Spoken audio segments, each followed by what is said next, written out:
Մայրաքաղաքում հորդառատ անձրևից հետո ջուրը հեղեղատարից դուրս է եկել եւ հաշված րոպեների ընթացքում ողողել բարեկամության գետնանցումը։ Ամենաշատը տուժել են այստեղ աշխատող վաճառականները, շատերը չեն հասցրել փրկել իրենց ապրանքը։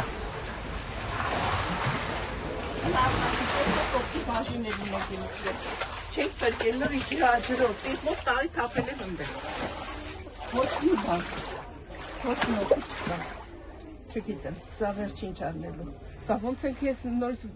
հարկյանում լցում այսօր։ Չենք հասցնում, որ մենք մի բան անենք։ Սա էլ հավաքին ենք, ուղղակի որ տակմակենք, տեսնենք ինչ է կատարվում։ Դեպից անմիջապես հետո Այո, անմիջապես հետո է կատարվում այս ամենը։ Ոչ մի լուկ, ոչ մի կանալիզացիա չի աշխատում։ Սկզբնական շոկից հետո մարդիկ գործի են անցել։ Միահամուռ փորձում են ջուրը հետ ուղղել այն հեղեղատար, որտեղից այն դուրս էր եկել, մաքրել տարածքն ու հնարավորինս փրկել մնացած ապրանքը։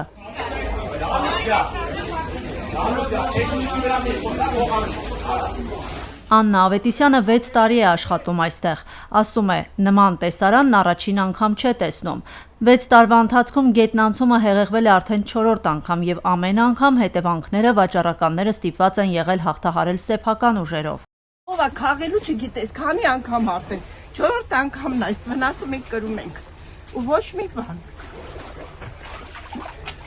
Խալտարակություն ընդամենը։ Ոչ մեկը տերը չկա։ Այժմ ոչ գալիս են հետաքրքրում են ոչ մի բան։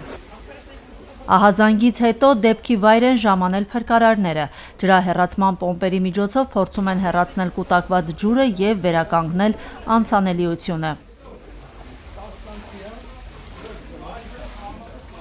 Արաբկիր վարչական շրջանի կոմունալ բաժնի պետ Արմեն Մկրտչյանը ռադիոլուրի հետ զրույցում վստահեցրեց, որ համայնքի հեղեղատարները, այդ թվում բարեկամության մետրոյի գետնանցման ջրահեռացման համակարգը մաքրվել են դեպքից ընդամենը 15-ից 20 օր առաջ։ Նրա խոսքով խնդիրը ոչ թե աղբով խցանումն է եղել, այլ տեղումների աննախադեպ ինտենսիվությունը։ Պարզապես չի հասցրել քաշել, նենց հորդառատ եղավ։ Ուժգին այրը իհարկե, եթե մաքրած չլներ, ոչ թե 20 սանտիմետր գյուտներ, մի մետրից ավել կլցներ։ Միաժամանակ թաղապետարանում արդեն քննարկում են, թե ինչպես կարելի է խուսափել նման իրավիճակներից։ Ըստ Մկրտչյանի դիտարկվում է լրացուցիչ հեղեղատար կառուցելու հնարավորությունը։ Հիմա քննարկման փուլում է, թե ինչ կարելի է այսօր նոր հեղեղատար կառուցել, որպեսզի ուժգին անձրևների ժամանակ այնուամենայնիվ չլցոնումներ չդիտարկվեն։ Հիմա մտածում են կոմունալ վարչության հետ, որտեղ իսկ կարելի է մի հատ լրացուցիչ հեղեղատար կառուցել։ Մինչ պաշտոնյաները քննարկում են ապագա լուծումները, տուժած քաղաքացիները շարունակում են բարձրաձայնել իրենց ամենացավոտ հարցը՝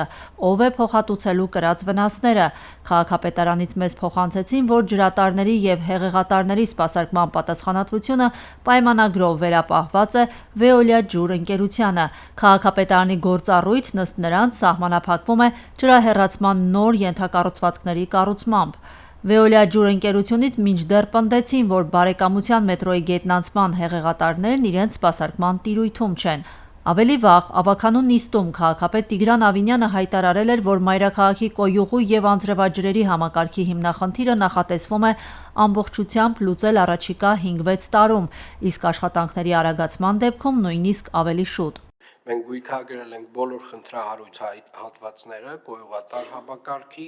այն տեղերը, որտեղ որ մենք ունենք հիմնանորոգման կարիք եւ ունենք կարիք նորը կառուցել։ Քաղաքապետի խորհրդական Կամո Արեյանի ներկայացմամբ Երևանում մոտ 93 կիլոմետր նոր կոյուղ ու ցանց պետք է կառուցվի այն հատվածներում, որտեղ այն ընդհանրապես բացակայում է, իսկ բնակելի շենքերի բակերը սպասարկող եւս 73 կիլոմետր ցանց անհապաղ կապիտալ վերանորոգման կարիք ունի։ Մի փոքր ավելի ուշ ենք սկսել հեղեղատար համակարգի հիմնանորոգումները, այս տարի ունենք շատ կոնկրետ հատվածներ, ամենախնդրահարույց 2 հատվածներում հեղեղատար համակարգի ամբողջապես վերափոխում եւ հիմնանորոգում եւ սա էլ այսպես ասած դառնում է մեր ծրագրային օրակարգի մի մասը եւ հետեւապես էլի տեսանելի ապագայում ամբողջ համակարգը փոխարինվելու է։ Երևանի քաղաքապետարանը բազմիցս հայտարարել է, որ մայրաքաղաքի ջրահեռացման համակարգի զգալի մասը կառուցված է տասնամյակներ առաջ եւ այլևս չի համապատասխանում քաղաքի ներկայիս ծավալներին ու կլիմայական փոփոխությունների հետևանքով հաճախակի դարձած ինտենսիվ տեղումներին։ Որոշ թաղամասերում անձրևաջրերի առանձին ցանց ընդհանրապես չկա, իսկ գործող համակարգը չի դիմանում առատ տեղումներին։ Արդյունքում ամեն ուժեղ անձրևից հետո հեղեղվում են փողոցներ, ստորգետնյա անցումներ, տրանսպորտային հանգույցներ և թունելներ։ Համակարգի ամբողջական արդիականացումը պահանջում է զգալի ներդրումներ, և այս հարցը քննարկվում է նաև կառավարության հետ։ Սակայն տարերքի հետևանքները միայն մայրաքաղաքով չեն սահմանափակվել։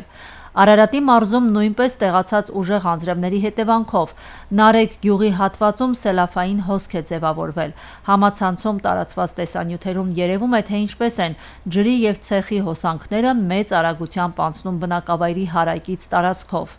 Նարեկի համայնքապետ Հրանտ Սարգսյանը Ռադիոլուրի հետ զրույցում հայտնել է, որ համայնքը վնասներ չի կրել։ Նրա խոսքով ճանապարհներ չեն փակվել, բնակելի տներ չեն տուժել, գյուղատնտեսական հողատարածքներին ևս էական վնաս չի հասցվել։ Հանուր մեր սելավատարը ինքը բան արել, թունը վերցրել է։ Մի հատ հատված ենք ունեցել, որ դեպի Սարերի կողմից սելավատար չի եղել, հետո այնց ջրի հոսքը մի քիչ մեծացել է, ընդ այդպես վնասներ բան չունենք, էլի։ Մի հատվածից ելել է